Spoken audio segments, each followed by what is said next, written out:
all of you to the Action Project webinar, which is on how to support young people to use digital tools for active civic participation. And this event is part of, it's one of the events of our All Digital Weeks campaign. And I would like to just say a few words about our campaign, which is going on from the 14th of March until the 14th of April. So the All Digital Weeks campaign is one of the major pan-European events on pan-European awareness-raising campaigns on digital skills, on digital inclusion, and supporting inclusion and employment. It's organized by All Digital, its members and partner organizations, and it has been running since 2010. So since then, the campaign has helped over 1.4 million people to get online for the first time or enhance their digital skills, fully exploiting the potential of digital transformation. Every year, campaign brings together over 100,000 participants from more than 20 countries in exciting online and offline events and training opportunities tackling digital transformation. The campaign takes place now, it's more in the virtual space, but also in physical locations, in digital competence centers, libraries, community centers, schools, and other venues across Europe. And it involves international and national and local partners and participating organizations from different countries. And the motto for the 2022 campaign is enhance your digital skills. This is our call to action for all Europeans to take an active part for the better future. And we started the campaign last week with an opening event with the opening words of EU Commissioner Maria Gabriel, who said that we are the turning point for development of digital skills, and we need the support of all education and training stakeholders. And she was stating that she's counting on us, on you, to carry on bringing this vision forward. Let me just say a few words about what's happening during this week. We already had the launch event of this week last Monday, and this is the second event of this week, the Action Project webinar. And we are going to have another event tomorrow, a joint webinar of two European projects. And basically the second week of the campaign is focusing on fostering digital literacy and tackling disinformation. So all these events, which are happening at central level, but also at local level, are focused on these topics. I just want to mention that the All Digital Weeks campaign this year is supported by Microsoft and Huawei and Certiport, and particularly the second week of the campaign, Fostering Digital Literacy and Tackling Disinformation topic, is kindly supported and sponsored by Certiport, a company which is dedicated to helping people succeed through certification. And Certiport is a leading provider of certification exam development, delivery, and program management services. And yeah, this is the slide for the tomorrow event, where we would also like to welcome and invite you. And there will be other exciting events throughout the upcoming weeks. Next week, we will be focusing on the promotion of the European Digital Skill, the European Digital Competence Framework, the DIGCOMP, with an opening event next Monday to present the updated version of the DIGICOMP framework. The following week, we will talk about achieving cybersecurity and safer internet. And the last week of the campaign, we have focused on STEM education and women and girls' increased participation in STEM studies, subjects, and careers. I don't want to take more of your time. Thank you very much. And I would like to give the floor to my colleague, Gabriela Ruseva, to present today's event and also the invited speakers. Thank you very much. Thank you very much, Peter, for this very nice introduction into the Digital Weeks. And indeed, we do hope to see you also at the other events. As Peter said, today is dedicated to one of our ongoing projects, a very interesting and important project focused on young people, and especially young people from disadvantaged background, and how to help them to become more active as citizens by using digital tools, which they are anyway using every day, but not so much to this purpose. It's a very relevant event because also this year was designated as the European Year of Youth, as you might have heard. In the focus of the European policies, young people will play a main role, and there will be many initiatives and activities dedicated to fostering their active participation. So today on the agenda, first we will briefly introduce the project. The project just entered into its second year. It's a 3-year-long project, so we are, let's say, at the beginning of our adventurous journey. But we have already prepared ourselves for the next steps, and we would like to present what we have done so far and how we are going to continue from now on. Then we will present you, we will put more focus on the 2 digital tools that we have selected to upscale and to use in this project. We will have Ann-Sophie Mangold and Katharina Matzkeit presenting each of these tools respectively. F.I.R.E is an app where young people can learn about active citizenship, leadership, etc. And OPIN is a platform, is the first of its kind, a platform for youth participation, which has a great potential, we believe. And then we will break out into rooms, and we will discuss how to activate young people. We will put 3 questions for you to discuss and to share your views. And finally, we will come back all together and share the conclusions and wrap up the event. So without further ado, I will introduce the action project, and then I will hand over to my colleagues from Nexus, the coordinator of the project, to go into more details about the training programs that we developed. So action, just a few, let's say, administrative details, is an Erasmus Plus project. It's funded by the Erasmus Plus program, and more specifically by the call for promoting social inclusion through education and training. This is an action which aims to support policies. So let's say the results of our project should also feed into the policy level and help policymakers to make better policies for young people based on what we have learned from our experience in the field. It's, as I said, it's a 3-year-long project. It started last year in January, and it will end in January 2024. And it is implemented in 4 countries, plus ODigital from Belgium is a European partner, making sure that the project results reach also interested organizations beyond those countries. The 4 countries are Bulgaria, Germany, Greece, and North Macedonia. And I'm especially very happy to be working on this project on a personal level, because I'm also Bulgarian. It's a project that is very close to my heart personally.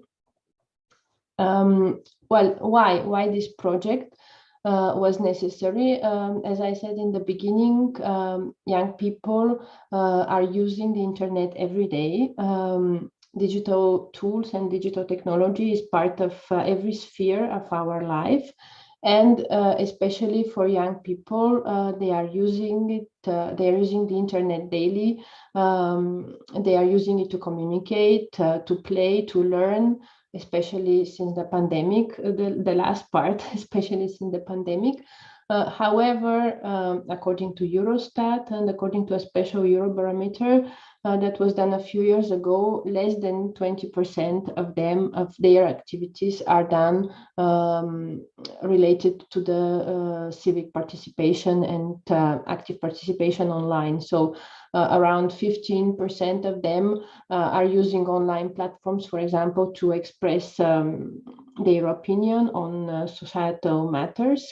Around 17% are using it for voting online for different,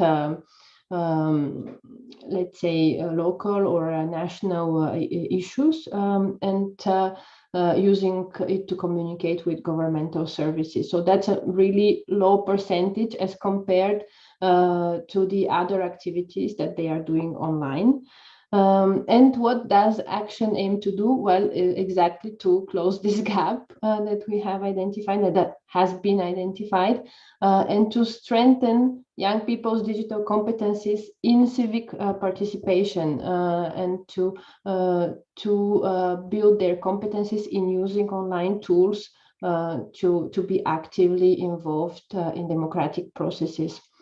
Who are we targeting? We are targeting for young people from 14 to 25 years old, and especially from disadvantaged background.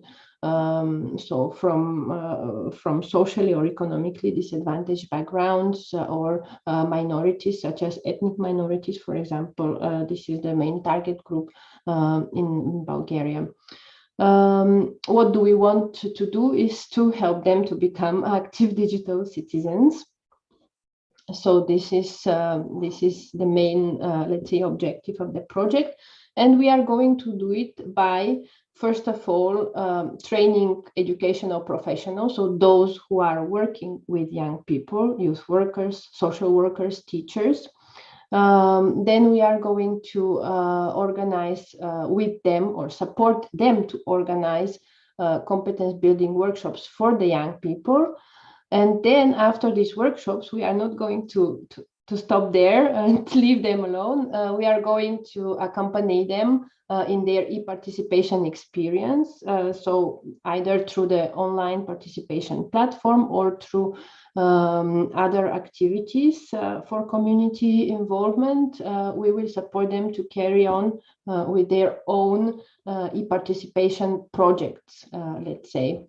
And these young people who will be involved in the training and supported afterwards, accompanied in their participation projects, they will act as role models for their peers at the local level.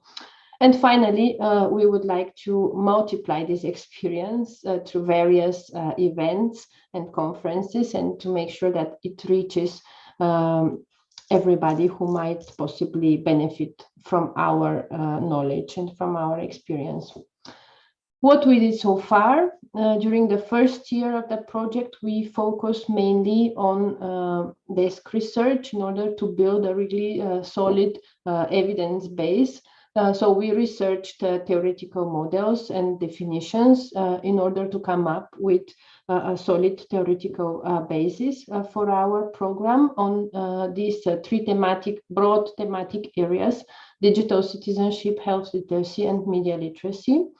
And we also analyzed existing training programs and interventions in order to take, let's say, into account what has been done so far, in order to incorporate existing knowledge into our programs in these areas. And I'm sorry, apologize. And what came out of this is what came out of a long process and the work of the partners who were involved in the development of these training programs are two modular training programs. As you can see, here are the titles. One is focused on active citizenship in participation in digital space, And my colleague Katja will later on explain the main characteristics of the two programs, how they are similar, how they are different, and what each of these programs focuses on. And the second one is a model for opinion leaders activation. This one is focused on working with opinion leaders, young people who are, let's say, recognized as leaders in their community, so that they can use digital technologies in order to activate their peers and to transmit messages on these three topic areas that are important for the community and that address an issue or a problem identified in this community. So they are going to act as opinion leaders for their peers. Well, what is the role of digital competence in all of this? It is, of course, very important. It is underpinning the two programs, and it is the, let's say, common denominator, because we would like to make sure that that the young people are digitally competent in order to use online tools in both cases, in both programs. In the first case for active participation in democratic processes, in the second case for activating their peers and their community. We have defined these three domains of digital competence that both programs address. Being online, this is, let's say, the basis where we are teaching them about access, about basic media and information literacy. Well-being online, this is the, let's say, second step, where we build on the basic competencies with regards to ethics and empathy and netiquette, and how to foster well-being through digital technologies and in the digital world. And the third aspect, let's say the highest step, it is my right, is really to activate them to act, to use digital technologies to participate actively. So yeah, these are the three, let's say, levels or domains, competence domains that we would like to address with the two programs. And now I would like to hand over to Katja, who will go into more details in the two programs and the specific competencies. Thank you, Gabriela. Okay, now I want to talk about the cognitive domain. So our programs, MOLA and DigiPack, they are based on Bloom's taxonomy. So we have three levels for cognitive domains. The first level is just remember and understand. So the aim is raise awareness, increase understanding and recognition. And the second level is apply and analyze. So the aim is develop skills and increase competences. And the third level, sorry, Gabriela, can you switch to the last slide? So, no, to the first. No. Yes, the third level, sorry, evaluate and create. So here you can find evaluate values, advocate values, and create content. Okay, next slide, please. So here you can see an overview about the two action training curriculars. The first one is DigiPack, which is developed by Nexus. It's called Digital Participation and Active Citizenship, and MOLA, Model for Opinion Leaders Activation. It was developed by the Bulgarian partner HAZIT. As you can see, we have different learning environments. So the DigiPack program is especially for the formal learning environment like schools, especially secondary schools, and MOLA is more for informal learning environments, especially community-based education. The participants are also a little bit different. So the DigiPEC program addresses especially the younger adolescents between 14 and 18 years, and MOLA young adults. The instructors are also a little bit different. So in the formal area, these are teachers. Sometimes it can be also social workers. And for MOLA, we have community and social workers as instructors. And the central aim for DigiPEC is to train digital and democratic competences and enabling use of online tools to actively participate in the community or broader society. And for MOLA, it's also regarding digital competences of young leaders in disadvantaged communities and to improve health literacy in their community. On the next slide, you can see some more details here for DigiPEC. So we have a 3-module training program, a module ABC, and each module is for 1 day and contains 4 to 6 different activities. And they, as Gabriela already said, it is based on pre-existing online educations, and sometimes we had to modify these tools a little bit, and they are licensed by a Creative Commons so that we can use them. And in general, the DigiPEC program is designed as a 3-day workshop, but the schools can decide whether they can adjust it or use it regular, and it is possible to implement it online but also offline. Okay. So here you can see a short overview of the structure. So the first day is only regarding interacting online, like we have seen before on the digital competence domains. Then module B, living in a democracy. And the last part is participating online. And we will hear later about F.I.R.E and OPIN, and these tools will be used for this module C. On the next slide, we have some information about MOLA. So it is adapted from the opinion leader, popular opinion leader model, which was first used for the HIV prevention. And here the opinion leaders are identified and trained to influence the health-related behavior and attitudes of their friends and peers online. So in the first step, opinion leaders are empowered, and in the second step, the opinion leaders social networks, they influence their environment, their peers. So and MOLA was designed to be implemented over a period of 5 months.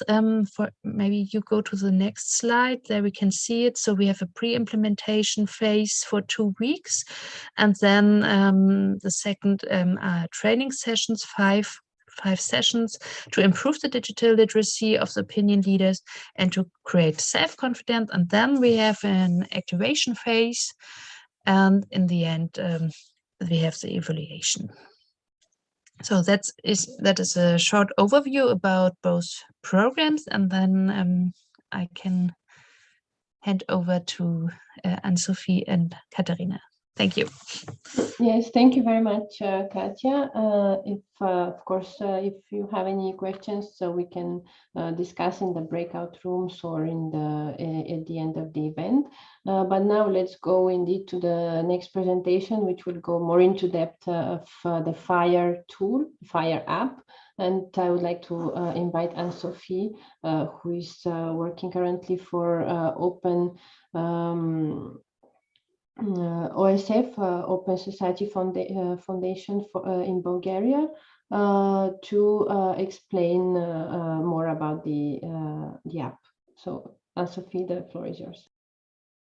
Thank you very much. Good morning also from me. As already said, I'm about to show you the F.I.R.E app and explain it to you.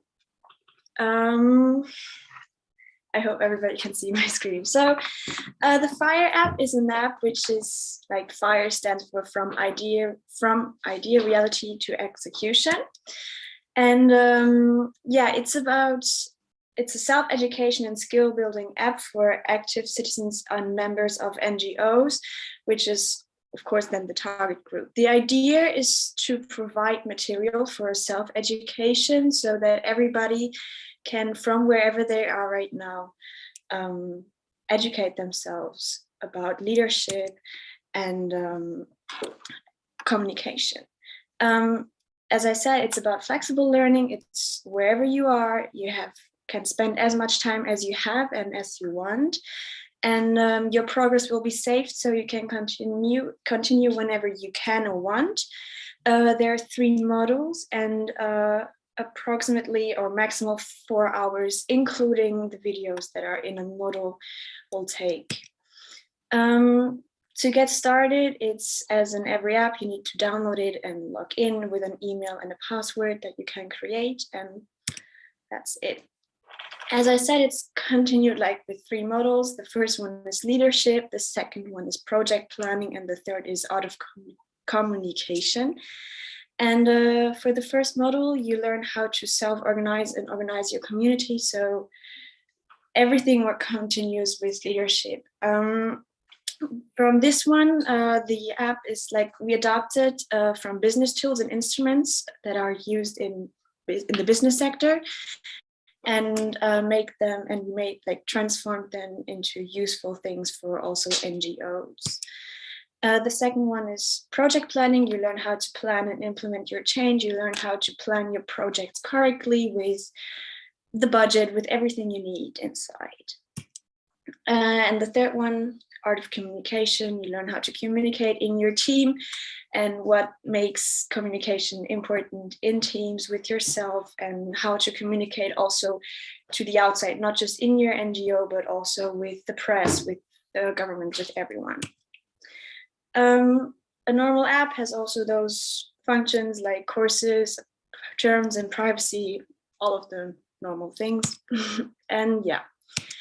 The models are built up like this. You see your progress with the person, and each model is split up in little models again with special topics. You can choose whatever is interesting for you. The models can be made independent from each other. So whatever is important for you, whatever you feel like you need to have more knowledge about, you can choose that. The self-assessment, you can, the model content is presented through illustrations, tags, real-life examples, and videos. And as I said, per model, maximum 4 hours per model is used, including the videos. After that, if you completed one of the model, you can make a self-assessment and check your progress. And after that, you can also get certified. So you see the possible results after that. It's about questions. The self-assessment is about questions about what was said in the models. You click the answer that you think is right, and in the end, you see the results.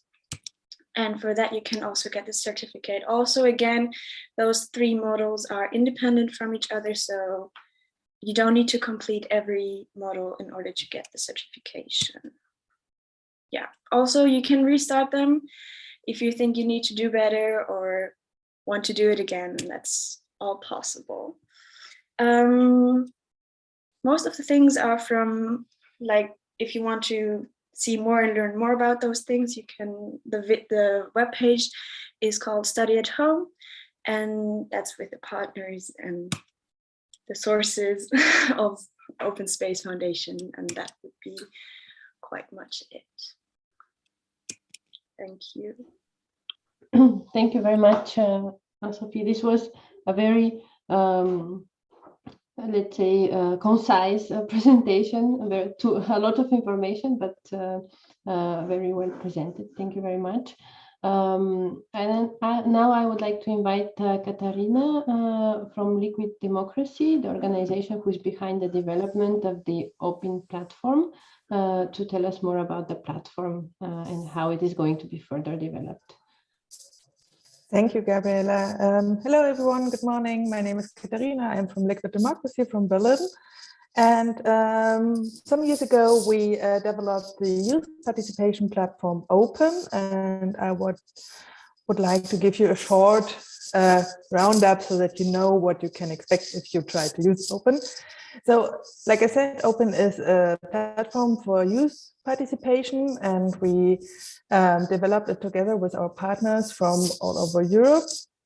It was a Youth Horizon project, an EU project in the beginning, and just in the last 2 years, we founded it with an Erasmus Plus project, Digi, and yeah, we had a little redesign in the last year and some new models, but I will show you. So this is OPIN. OPIN is, you can say it is a two-part platform. On the one hand, we have the participation platform. I will show you later. And on the other hand, we have a guideline platform. So we integrate a lot of help for initiators who are starting their projects on OPIN and starting participation projects. And no matter if you do an e-participation project or an offline participation project, or you combine it, what is the best thing to do? You can use OPIN for that, and we have help and tips for that.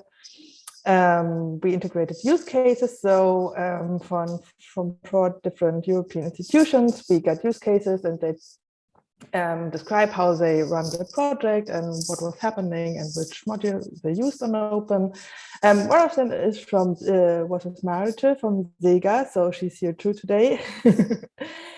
Yeah, we have our ambassadors. So if you like to talk to someone of these 4 projects, you can write them an email or talk to them, and they will give you tips and tricks for your project. And so now I talked about OPIN and what we can do and all that stuff. First of all, OPIN is really simple to use, so you can use it in your browser. You don't need technical pre-knowledge or something like that. The platform is from a nonprofit organization from Liquid Democracy. So, and open source, the code is public domain. That means everyone can see the code and can take it and use it for their own platform. That's fine. And OPIN can be used free. So there's no freemium module or something like that. You can just use the full platform and create your projects and can start.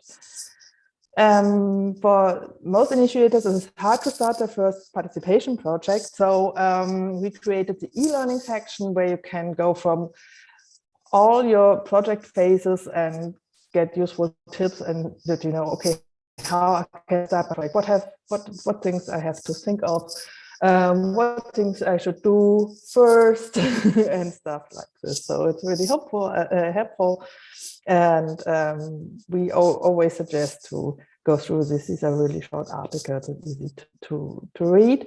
We have an open guideline, so that's a PDF with a bit of deeper knowledge, so you can download it and share it with your teams and with other people, and then you can go through e-participation and participation processes. That's the one side of OPIN. Now, the other exciting part is the youth participation platform. So for that, I have to switch the people view. I want to show you 2 organizations on OPIN. One is the coalition of youth organization SEGA. It's a youth organization from Macedonia. And as you can see here, if you are creating an organization on OPIN, you have an organization page, you have a header picture, you can fill in your social links here, you can put in your logo and information about the organization here.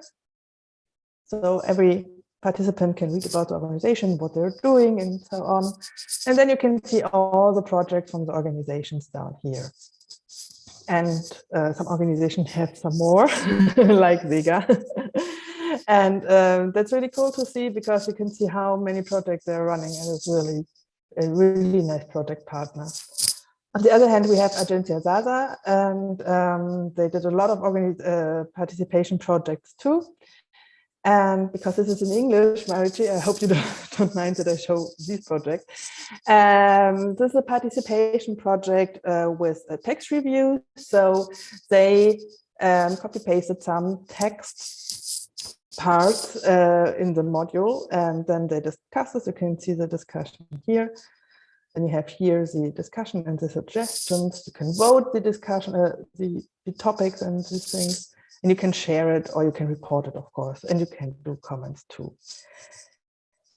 That's the thing on Open that's really important to us. You can comment nearly everything. So in every step of your participation process, for the participants, it is possible to discuss and to give ideas or recommendations or stuff like this. And that's really cool, because with that you have a really nice discussion culture and a really transparent way to talk to each other. And really, a lot of people really like to use that. So as a participant, you can follow projects like here.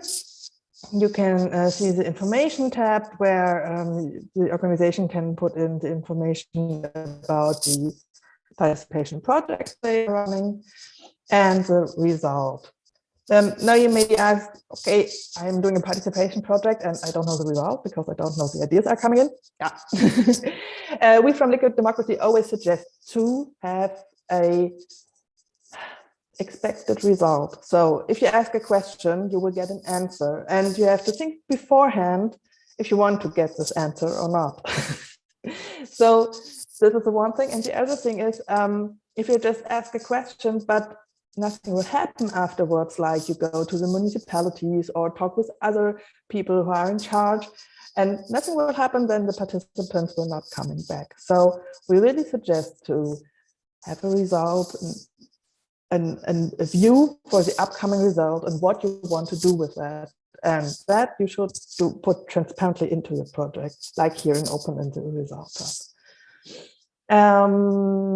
Yeah, that's one thing. The other thing is we have here a timeline. You can see how long the participation project here is running. What you can do, if I go here to edit, this is the project dashboard where you can fill in all your information and upload pictures and stuff. What you can do also is put in offline events. So in this project, there is no offline event, and it's not my organization, so we don't create one. But you can create an offline event here. So if you have during your digital participation project, you have a meeting or an event or stuff like this, you can put all the information right here, and then you can see that here in the timeline. Then it's popping up, and your participants will see, there's not only a digital participation project, we will have a meeting and I can talk to, I don't know, people in charge or what is happening next. So you can put all your stuff you need in one place. So now I showed you a lot. What you can do with Open in the end, which modules do we have? We have stuff like a poll where you can ask questions with open answers and closed answers.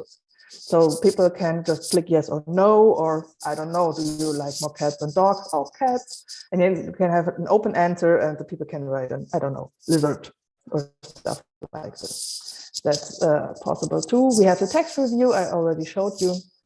We have a debate module, we have an agenda setting and stuff like this. So if you like to start a project, you can do that on Open, and then you can use all the modules you like. We have an idea challenge, we have Matzkeit-based projects, so you can say, oh, in this area we want to have, I don't know, new playgrounds, please put a pin where you want to like that, and then you can have a map-based project like that. And what's really nice, Open is in 10 languages available till today. In the next days, we will get Bulgarian too. So, and we can start with the translation from all the Open sites, pages in Bulgarian. And we really recognize it as an opportunity for a lot of young people because, yeah, they're already used to use English, but sometimes it's a bit easier to have stuff in your own languages, especially for transparency reasons. Yeah, it would be a short, running on Open. If you have questions, if you want to have an organization in Open, just email me and we can put one up, no problem, and I can answer questions anytime. Thank you very much, Katharina. This was a really, yeah, again, a very concise presentation, a lot of information, but I think the aim was really to give us a taste, and certainly for me, it served the purpose. Now I want to start a project on OPIN. Now, in order to allow enough time for the discussion in the groups, I would really like to go ahead and break into breakout rooms. And then we will come back 5 minutes before 11. So we have around 15 minutes, a little bit less. I will share with you the questions. These are the questions that we will be discussing. We have prepared a Padlet. We will share the link in the chat. So we would like to ask you to discuss these 3 questions. How do you in your work, in your organization, work with young people to activate them to participate online? Do you provide training? Do you provide similar tools like the ones that were presented? Then the second question, how can we make civic education more relevant for young people? So, of course, in our case, we believe that one way to do it is to use and to develop this kind of tailor-made digital solutions, like, for example, OPIN, in order to make it more interesting and more visual and more online, etc. But any experience and insights on this question should be shared here. And the third question, well, please share at least one example of a digital tool that you use apart from F.I.R.E and OPIN, which you just heard about, or which can be used to activate young people. We know that there are many tools out there, and we would like to hear what you are using and how you are using it. So without further ado, I will put these questions also in the chat. And I will put the link. And after this, my colleague Victoria will send us into breakout rooms. And there will be most probably one of the organizers in each room to support you. But really the aim is for you to discuss freely, to share freely your experience and your views on these 3 questions. So without any further ado, Victoria, could you please send us into the room? See you later.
Victoria? Yes, Katja, I saw that in the room there are only 4 people, so I will move you to the room 3, which or room 1. Okay. All right. Thank you.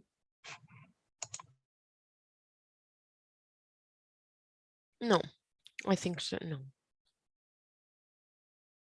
Thanks for asking. I'm going to pause the recording. Thanks. Victoria, I don't know if you need to move me or I can stay here. It's not a problem at all. I moved you to Okay. room 1, I think.